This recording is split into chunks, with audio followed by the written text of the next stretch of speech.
patch New Power was finally released, and along with it, we finally got the MiG-21bis added in-game. This version of the MiG brought a few new improvements over the existing SMT variant we've had in-game since December 2019, such as being able to carry 2 more R60s, flare pods that were finally implemented on patch day as they were nowhere to be found on the dev servers even after digging through data mines, and the most underrated upgrade over the SMT, the new and super powerful engine. Wow! The new jet engine on the MiG-21bis has made it easily the fastest accelerating jet in the game, with one of the highest thrust-to-weight ratios in the game. This means you can now pull off bullshit interceptions right at the beginning of games.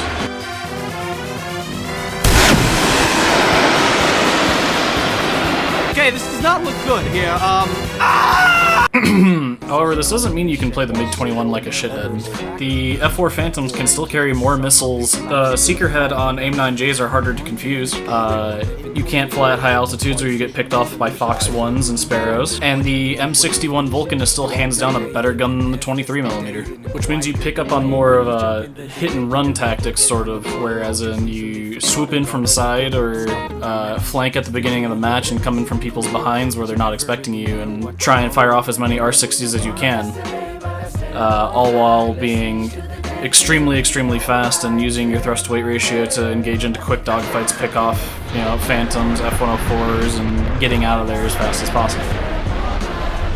But the MiG-21 doesn't come without its flaws, of course. It's a Delta Wing aircraft, so therefore, if you get into prolonged dogfights where it involves a lot of turning and dodging and trying to flare away missiles, you lose all your speed, become a sitting duck, and immediately die. However, the horror story doesn't end there. The R60 Seeker Head is extremely volatile to being confused by flares, so you could swoop in from the sides and behind enemies, and when the F-4 Phantoms start pre-flaring, the R60 goes ooh shiny and flies off into fucking nowhere and hits nothing at all times, which can be extremely frustrating, and I'm sure I don't have to detail that any further. However, when you start getting the hang of the MiG-21 and start using the power and the engine to start chasing down F-4 Phantoms, you can harness the massive carry potential and the ability to outplay all these Phantoms that are currently all over top tier right now.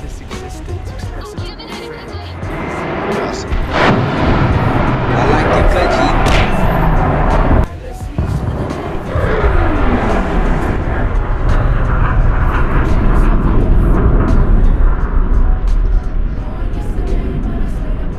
And if you doubt the carry potential of the MiG-21bis, it's been out for a total of 3 days, and I already have a shitload of footage saved up just for this occasion. Hey yo, Mick Gordon. Yes. Hit me with that Doom 2016 soundtrack. Okay.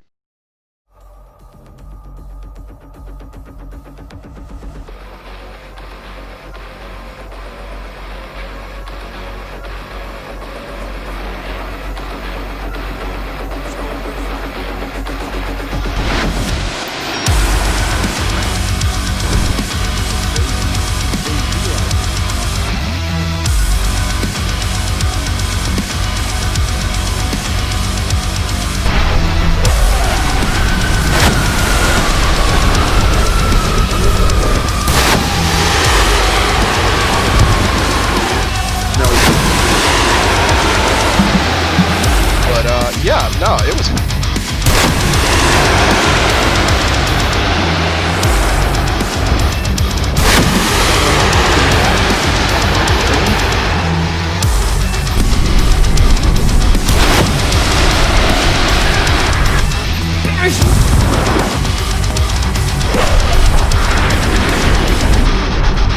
Come on, set up the next time. Show you.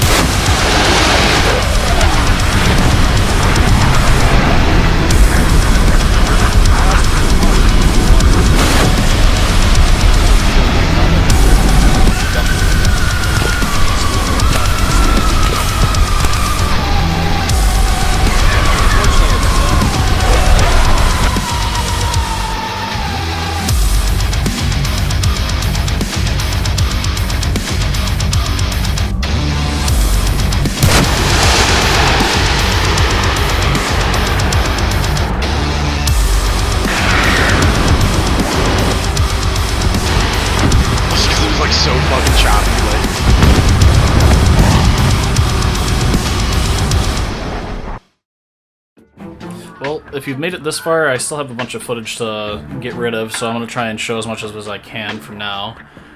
But I also just wanted to talk a little bit about the state of my channel. It's currently dead and still dying. However, I've put quite a bit of my time into playing a lot of War Thunder and getting into this game and wanting to improve and do better, and every other update I get pretty excited, so... I've grinded out, I've played everything in this game to a point where I feel like at this point I can start trying to talk about it and trying to edit videos. It's not an easy job to do either, but I want to be able to at least put some of my input in and, you know, make some funny videos and hopefully get something going again here with my channel. I'd say at this point that War Thunder isn't an easy game to fully be able to get the hang of and, you know, explain to friends, and it takes a little bit of hours. I mean, I've just thrown in just over 3,000 hours in this game and reached top tier in almost every nation, and it feels pretty good. Well, however, if you made it this far in the video, I do appreciate it. I mean, I guess I'm doing something right at this point. This is just a little bit of a rambling, at least at this point, where I'm a little bit more comfortable making videos in this style. I'm trying out a different, you know, just trying to do some commentary for once, because I haven't done that before, at least on my channel at all before. Before it's just been like really, really poorly put together shit posts or kill montages. So yeah, I'll just leave you with a couple more of the clips that I have saved up here, and I appreciate you for watching my video. And hopefully we'll see if I can make another one kind of like this if you guys like it enough.